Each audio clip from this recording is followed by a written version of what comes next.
जी उठने वाले जिस्म की हालत। 1 ग्रंथियों उसका 15 बाब 35 से 58 आयत। अब कोई ये कहेगा कि मुर्दे किस तरह जी उठते हैं और कैसे जिस्म के साथ आते हैं।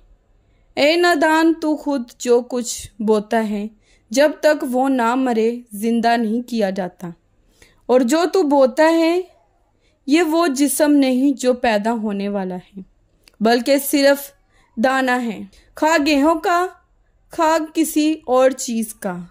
मगर खुदा ने जैसा इरादा कर लिया वैसा ही उसको जिस्म देता है, और हर एक बीज को उसका खास जिस्म।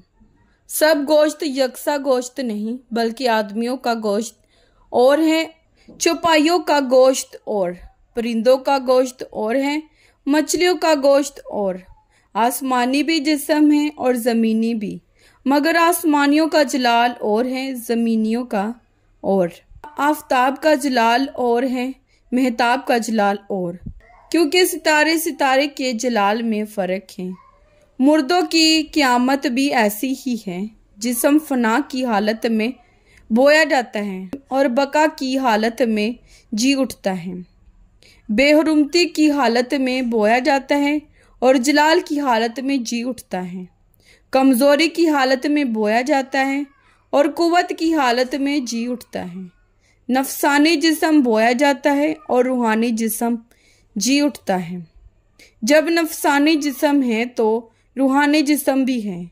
चनाचा लिखा भी है कि पहला आदमी यानी आदम जिंदा नफस बना, पिछला आदम जिंदगी बख्शने वाली रूह बना, लेकिन रूहानी पहले ना था बल्कि नफसानी था।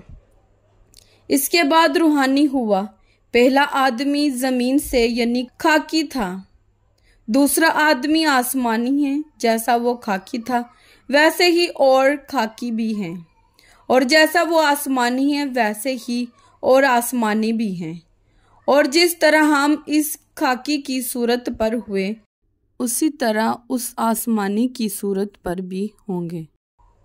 ए भाइयों, मेरा मतलब यह है कि गोश्त और खून खुदा की बादशाही के वारिस नहीं हो सकते और ना फना बका की वारिस हो सकती है।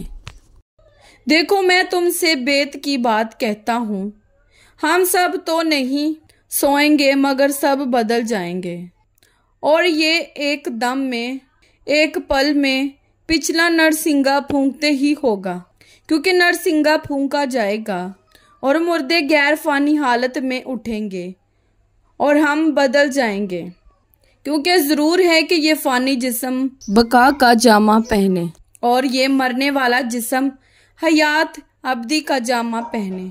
और जब ये फानी जिस्म बका का जामा पहन चुकेगा और ये मरने वाला जिस्म हयात अब्दी का जामा पहन चुकेगा, तो वो कौल पूरा होगा जो लिखा है कि मौत फतह का लुकमा होगी। ऐ मौत, तेरी फतह कहाँ रही? ऐ मौत, तेरा डंक कहाँ रहा? मौत का डंक गुनाह है और गुनाह का जोर शरीयत है, मगर खुदा का शुक्र है जो हमारे खुदावन यसु मसीह के वसीले से हमको फतह बख्शता है। बस ऐ मेरे अजीज भाइयों, साबत कदम और कायम रहो और खुदावन के कलाम में हमेशा अफजाइश करते रहो, क्योंकि ये जानते हो कि तुम्हारी मेहनत खुदावंद में बेफायदा नहीं।